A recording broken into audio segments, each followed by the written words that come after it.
Republican lawmakers fulfilled their promise to take their work to the scene of the crisis. In McAllen, Texas, the testimony from our nation's border chief as Republicans search for answers and solutions.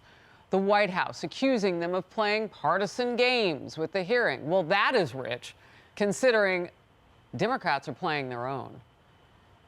They were going, even spent our tax money on travel to get there, and then suddenly a political flip. They all canceled on that border hearing. A Republican spokesperson tells us those members had booked the travel and even called a witness before backing out. Here's what they missed. Chief Ortiz, does DHS have operational control of our entire border? No, sir. So what is it exactly that the DHS Secretary Alejandro Mayorkas has been saying? Well, not that truth. Here he is last year. Will you testify under oath right now? Do we have operational control, yes or no? Yes, we do. And we have operational control of the borders. Yes, we do.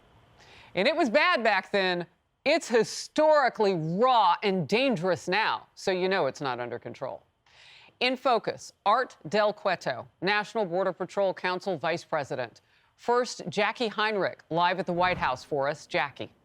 Hey, Harris. Yeah, as you mentioned, Democrats were supposed to attend this field hearing in McAllen, Texas, but they pulled out at the very last second, while the White House slammed this event as a charade. A spokesperson wrote, instead of playing partisan games at the border, extreme MAGA House Republicans should answer why they're proposing to cut border security funding by up to 20%, denying critical resources to the very law enforcement officers they claim to defend. But those who attended said this was hugely consequential. It was groundbreaking. For the first time in 2 years, we had an administration official admit to Congress that what we all know, that the border is not secure, that we don't have operational control. The Border Patrol chief told lawmakers his agents need help from Washington and that a lack of deterrence has encouraged many migrants to cross illegally.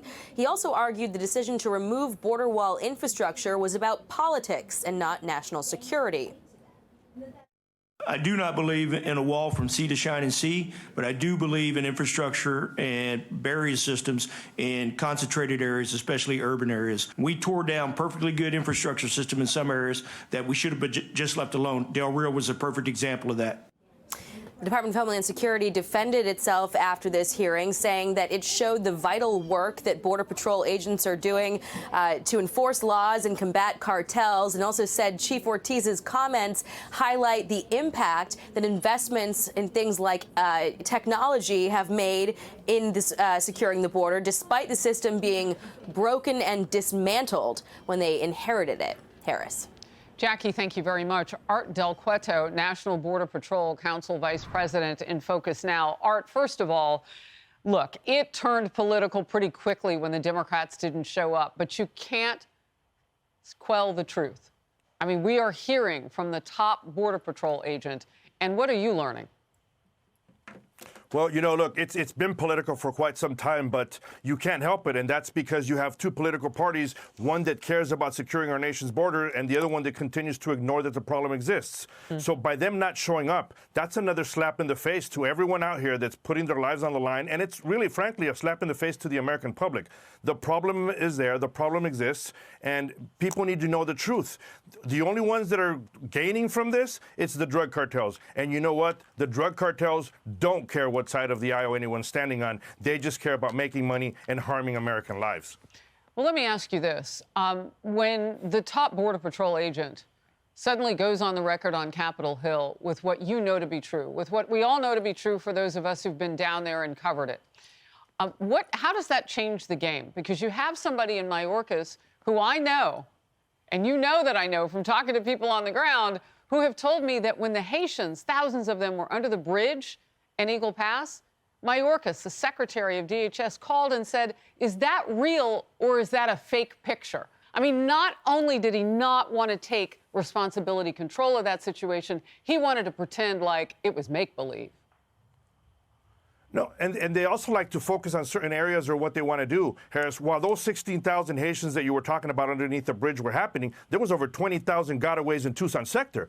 But nobody was talking about those individuals. And that's where the problem is. I'm glad that Chief Ortiz came up and said what was going on, and, he was questioned and he was truthful with his answers. But you know what? It shouldn't take you to be in front of Congress like that to be honest and to be able to say what's happening. You have individuals within the National Border Patrol Council that have been telling the truth. They've been talking about it for a long time. We don't need to be in front of Congress or take an oath or, say, hey, we promise to tell the truth. We just tell the truth because it's the right thing to do, and you need to do it at all times. You can't wait till, something like this happens to all of us and say, okay, we don't have operational control. Or to turn around and say, hey, the meaning of operational control for some people may be different than to others. No, there is no difference. Operational control is operational control. And when you're seeing the number of illegals entering the country, record numbers every single year, when you're seeing the drugs coming into a country at record numbers, fentanyl, heroin, and methamphetamines, when you're seeing the amount of gotaways go up each and every single month, and the only thing that's going down is the amount of prosecutions or the amount of people that are getting sent back to their country, that's a problem. They've lost operational control a long time ago. Well, look, we're taking a view right now of some of the gotaways, some of those people who go around the checkpoints and even go around where the sensors and the cameras are, because we've done everything we can on the border, even between the checkpoints, to try to see people. But we can't catch everybody. Now, Customs and Border Protection is tracking the so-called gotaways. Some shocking numbers are popping, though, and they're coming out of that hearing. Let's watch. 385,000 gotaways so far this fiscal year. How much more do you think got away that you don't know about? In my estimation, based upon the situational awareness that I have, probably be between 10 and 20%, sir. More? Yes. Wow, that's a huge number we just heard. That's just in the first quarter of this fiscal year. That's on pace to far exceed the 600,000 in the entire 2022 fiscal year and nearly 400,000 the year before. That brings us to about 1.4 million gotaways, those people who are here. We don't exactly know who they are or what they've done, entering our country since the start of fiscal 2021. This is ground shaking. We're failing in epic ways here, Art. It's frightening, it's horrifying, and the response from the agency is they know the areas that are being affected by gotaways, but instead of focusing more on that area, what they've done is now they're sending agents to areas so they can process faster. When you hear them say we need more agents, they need more so they can put them again in areas so they can process faster. And once again, those that are processing faster, all they're doing is releasing more and more individuals into the United States. So when the White House accuses those who are doing the daily job, because that's really what they're doing, when they call a hearing at the border a stunt, what they're saying is this is so unimportant, nobody should be there. I guess that's why we haven't seen them, the White House and other Democrats. But when they say that, how does that reflect on the morale of the people who have to do their jobs? How does it impact it? The morale is already as low as it can be. You have agents out there that are continuously getting assaulted. You have agents that are out there putting in long hours when they're out there in the field at night, during the day, at all times, and they do not feel like they have the backing of the agency, and they don't feel like they have the backing of the individuals at the White House. And you can tell because every time that something happens that they can distort to make the agents be the villain, they jump at it. They jump at press conferences and everything else. But when agents are getting attacked, when agents are getting assaulted, they don't have any press conferences for that. They don't justify, hey, the agent's actions. They're always justifying the criminal's actions. Well, look, I just saw a section of this video that catches my eye every time. It's when they're jumping over and crawling through the turnstiles.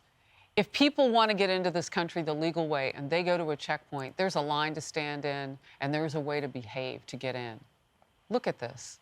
These are not people who necessarily had the intention of doing it the right way. They were just told, get there, bum rush the border, and they thought they'd get in. Well, you mentioned him, that top border chief, Raul Ortiz. And here's some of the numbers that he shared yesterday at that hearing. So far, in fiscal year 2023, Border Patrol alone has apprehended more than 900,000 illegal immigrants from nearly 150 countries. So they're catching the people like some of the ones we just saw there. Not everybody wants to get in this way, but if you're bum rushing and you're climbing and you're doing all that, you know that's not how the line works. So you've got 900,000. Compare that to the same period in 2020, 160,000. Those are just Border Patrol numbers. Total encounters, more than 1.2 million. Just 3 years ago, that number was only 280,000. So when we say total encounters, we know that they're, in some places, National Guard. I saw them in Eagle Pass along the Rio Grande, because you guys are outnumbered. I mean, in some cases, it's sheriff's departments in Texas and in Arizona. I mean, it's all hands on deck, and they're still outnumbering us. Right, and the numbers are going up, and they've continued to go up from day one, is because this administration, they created that magnet. They let them know, hey, if you come across, if you ask for asylum, you're going to get some documentation, you're going to be released, and you won't get sent back to the country. But look at it this way. This is the even more scary part. When you're seeing the amount of gotaways go up, how horrific and how terrifying could their background, their criminal background be, that they went that extra step not to be detected, not to be apprehended? They don't even qualify for just saying simply asylum and getting released. That's how horrific it is. What are their intentions? Where are they from? What are their criminal backgrounds? And what are they going to do to our country for many, many future generations? Wow, great questions and really frightening ones. And you mentioned all the assaults as they try to fight law enforcement when they get here to try to get away and stay here. It's getting harder and more dangerous. Thank you for your service and for being in focus. Art Del Cueto. Thank you. Hey everyone, I'm Emily Campagno. Catch me and my co-hosts Harris Faulkner and Kaylee McEnany on Outnumbered every weekday at 12 p.m. Eastern, or set your DVR. Also, don't forget to subscribe to the Fox News YouTube page for daily highlights.